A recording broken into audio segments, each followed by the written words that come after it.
Assalamualaikum warahmatullahi wabarakatuh.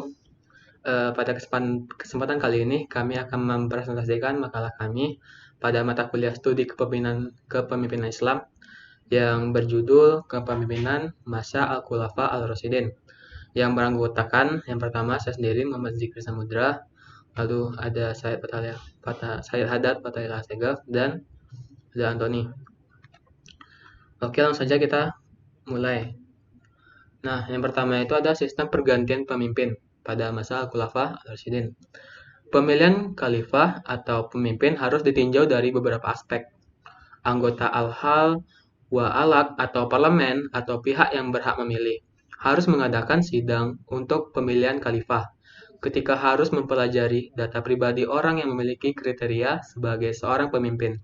Kemudian, mereka memilih siapa di antara mereka yang paling banyak lengkap memenuhi kriteria, paling dipilih rakyat, dan mereka tidak menolak membaiatnya. Sebagai umat muslim, salah satu tugas yang terpenting yaitu memilih kepala negara atau khalifah dengan musyawarah yang sesuai dengan ajaran Allah Subhanahu wa taala. Kepemimpinan suatu negara tidak boleh kosong dalam keadaan apapun. Jika kosong, maka umat Islam wajib untuk memilih penggantinya. Di antara cara pengangkatan khalifah yang telah terjadi dalam sejarah politik Islam ada tiga jalan. Yang pertama, pemilihan oleh mereka yang berhak memilih. Yang kedua, penyerahan oleh khalifah terdahulu kepada putranya atau seseorang dari keluarganya yang bisa disebut waliyatul ahdi atau keputra mahkotaan. Yang ketiga, itu ada perebutan jabatan khilafah atau kepemimpinan oleh seorang dengan kekerasan. Al-Sunnah menetapkan pemimpin melalui kesepakatan dan pemilihan. Mereka berpegang pada keturunan Syuro sebagai landasan kepemimpinan dan menunjuk Quran Surat Asy-Syura ayat 38 dan Ali Imran ayat 146 sebagai dalil yang menjelaskan bahwa pemimpin adalah hasil musyawarah, tidak perlu ditunjuk oleh nas. Umat boleh memilih pemimpin yang disepakatinya, sedangkan alasan mengakhiri kepemimpinan seorang khalifah belum diketahui, sebab dalam sejarah empat Khulafa al-Rasyidin tidak juga terdapat petunjuk atau contoh tentang cara bagaimana mengakhiri masa jabatan seorang kepala negara. Mereka berempat semuanya mengakhiri masa tugasnya karena wafat. Abu Bakar meninggal setelah hampir 2,5 tahun memerintah, sedangkan Umar, Utsman, dan Ali berakhir kekhalifahannya karena mati terbunuh setelah masing-masing memerintah selama 10 tahun. Oke, selanjutnya akan dibahas oleh teman saya. Terima kasih.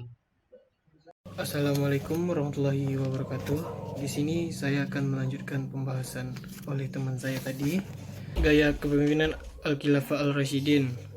Yang pertama, Abu Bakar As-Siddiq mempunyai karakter yang lemah lembut dan tegas. Dalam suasana yang kacau,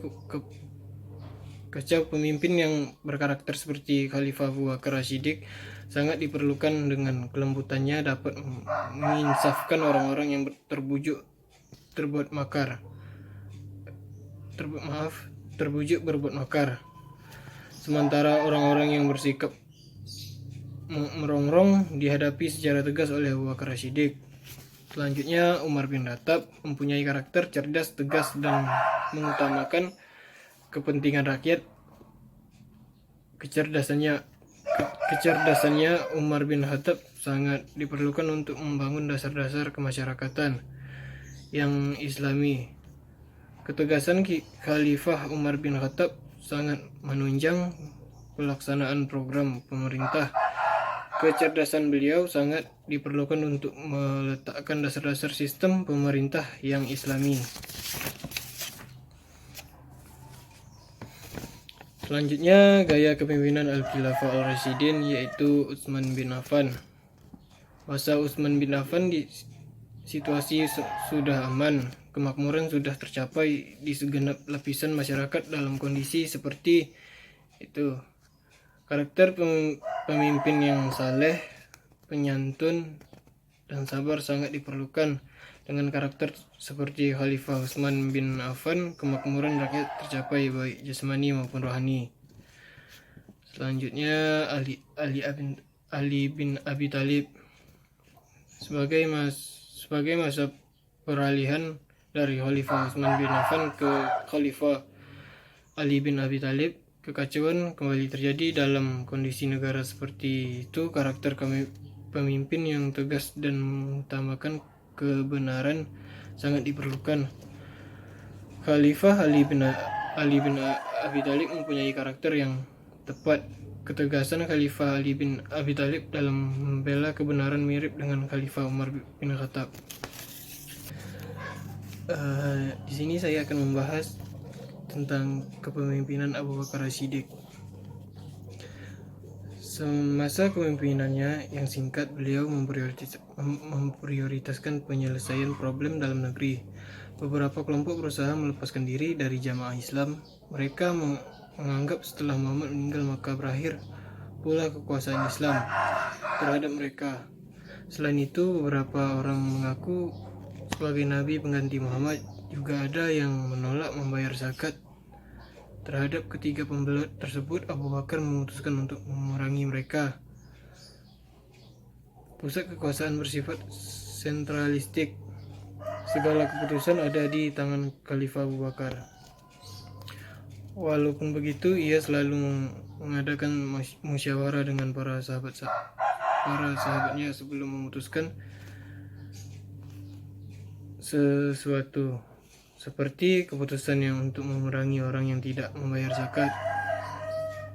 Terjadi musyawarah dengan Umar bin Khattab dengan alasan Abu Bakar bahwa tidak ada yang memisahkan antara salat dan zakat Al-Quran. Dia beralasan bahwa Nabi Muhammad tidak pernah mencontohnya.